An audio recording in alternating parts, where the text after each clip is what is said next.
So faced with a rich set of materials, a very knowledgeable archivist, and a ridiculously cold and long winter, it became all that much harder for me to ignore Scientology. If happenstance led me to this topic in 2006, the early battles between Scientology and geeks also arose due to a set of contingencies that made it very difficult for geeks to ignore the church. The exact period was the early 1990s, and the place was Usenet, a large-scale discussion system based on newsgroups. So during the early years of Usenet, there was a really, really big debate over what was appropriate for topics. So a lot of the system administrators felt, look, we should only stick to technical topics, especially because we're cribbing resources off our employers' back. Other kind of system administrators and users were saying, no way, let the floodgates open. Let's talk about sex, let's talk about recipe, let's talk about drugs, let's talk about sports, right? And so there was these really kind of big battles over free speech on Usenet, and eventually the free speech hardliners won out, and Usenet became home to kind of a very robust free speech ethic. Within this very charged context, in 1991, a critic of the church, Scott Goring, created a Usenet group called alt.religion.scientology. And he did so in order to, quote, disseminate the truth about this half-assed religion. It soon attracted a diverse crew of people, including Scientologists defending the church, ex-members critical of the church, and most pertinent to my story here today, a group of netizens, First Amendment loyalists, geeks, and hackers. So there was a lot of debate and discussion, but after a little while, what unfolded on this news group worked to further elevate this existing commitment to free speech to new heights.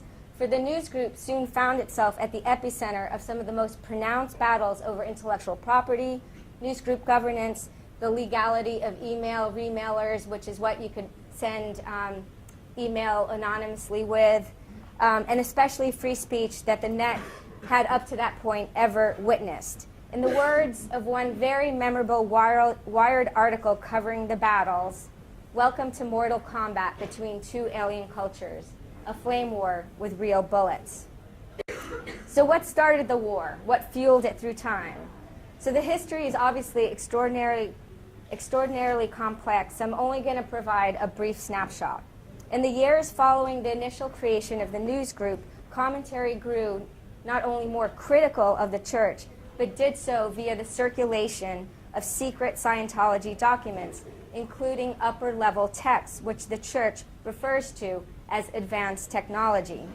These include the now famous Operating Thetan documents, which include the story of Scientology's origin myth centered around the alien Xenu. Now, for those who've not watched the South Park episode, Xenu was the dictator of the Galactic Confederacy, and due to overpopulation, he flew masses of people to planet Earth on large jumbo jets. He dumped them in or near volcanoes that were armed and then detonated with nuclear weapons. And then the kind of soul-like remains of these unlucky bunch, the Thetans, clung mysteriously to remaining humans through cinematic technologies. And these Thetans have caused us all sorts of problems since. And again, notice all the kind of technology that's part of this story, from the cinematic technologies to the nuclear bombs to the jumbo jets. So despite the fact that the Church of Scientology so heavily leans on technology, such as the e-meter, it was less than thrilled at the promiscuous circulation of these documents on the internet. So they made a vigorous attempt to shut down the news group. In reaction to this censorship, the numbers of participants on alt.religion.scientology did not grow. The participants did not swell. It simply exploded. It was one of the most popular Usenet groups at the time. The attempts by the church at suppressing free speech incited some of the first memorable reactions against Scientology from hackers, such as the following somewhat hyperbolic press release from the Hacker Social Club, an organization, Cult of the Dead Cow. In 1995, they released the following press release. It is our belief that L. Ron, Old Mother Hubbard, is to be held accountable for the deaths of thousands of innocent men, women, and children in the killing fields of Fun Fay, as we suspect that Pol Pot was a Scientologist. In order to preserve our way of life and keep the torch of freedom lit for future generations, we feel it is our duty as responsible world citizens to declare war on the so-called Church of Scientology. Actually, I think there's some space up here if people want to move up. So this was in 1995, this kind of declaration of war against the Church of Scientology. As geeks and hackers were starting to learn about and protest Scientology, the church would soon take far, far, far more aggressive steps to halt the dissemination of these documents, as well as suppress criticisms of their religion. For example, they deleted en masse a whole bunch of messages on this news group.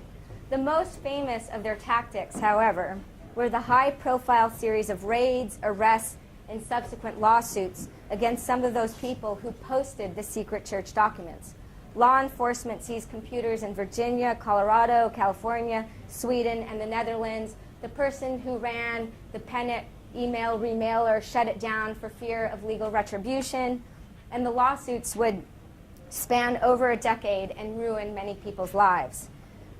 So from the mid to late 1990s was when Scientology became a known entity to geeks and hackers. And eventually, for some geeks, they became enemy number one. What's important to highlight here in terms of my argument is that when hackers and netizens learned of Scientology, they didn't only encounter an organization suppressing what they thought of as their right to speak freely, but encountered a world very much like their own, except it seemed distorted and, in particular, inverted, a kind of real-world example of the popular comic book Bizarro World. And the inversion, in fact, is so stark that it seems somewhat unreal, not the stuff of reality, but the stuff of fiction, or as we'll soon see, science fiction.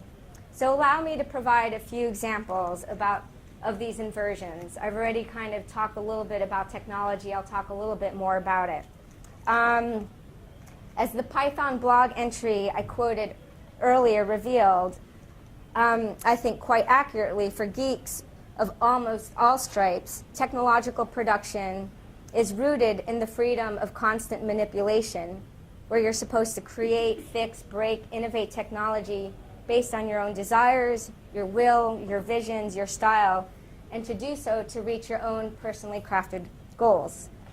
Now, among Scientologists, technology is equally valued and important. No technology, no Scientology, right? But as we saw earlier, there's only one correct way for technology to be known, applied, and taught. Further, Scientology does not only have a narrow conception of technology, but also claims a monopoly on it. So this is KSW. We're going to see this again, Keep Scientology Working. We're the only group on Earth that has a workable technology which handles the basic rules of life itself and brings order out of chaos. Also from this publication, they describe their technology in the following way. There are no variables in the technology of auditing, no random results or haphazard applications. Auditing is not a period of vague free association. Each process is exact in its design and its application. Okay. Many critics also see Scientology's deployment of technology as problematic, as it doesn't actually seem to work, at least in the technical sense. As an anthropologist, I'm fully willing to grant that it works in other kind of ritual capacities. Then there's the question of science, right? So among geeks and hackers, science is, pretty revered. Scientology, the question of science is really important, and the following kind of image was put up by a geek kind of making fun of science versus the science of Scientology. It's not a great image, but on this side we have things like Big Bang creates a universe, birth of soul, sun at the center of our solar system, earliest life forms on Earth. On the other side you have things like the Galactic Federation of 76 planets formed, evil galactic dictator Zeno who rounds up Thetans, puts them next to volcanoes on Earth, blows them up with hydrogen bombs. So this is kind of just a sort of awareness of how those committed to science are bothered by the science of Scientology. Now, another kind of element of inversion has to do with science fiction. There is a kind of overlap between geeks and hackers in the science fiction world. Many of them love to read it, many of them write it, but they consider it kind of, well, fiction. It's valued for its creative open-endedness. L. Ron Hubbard was a science fiction writer, and it's a lot of the science fiction is taken as the basis for the origin story. And this is, again, another kind of quote from some Scientology material describing some of their, science fiction, but they wouldn't call it science fiction. This is a cold-blooded and factual account of the last 60 trillion years.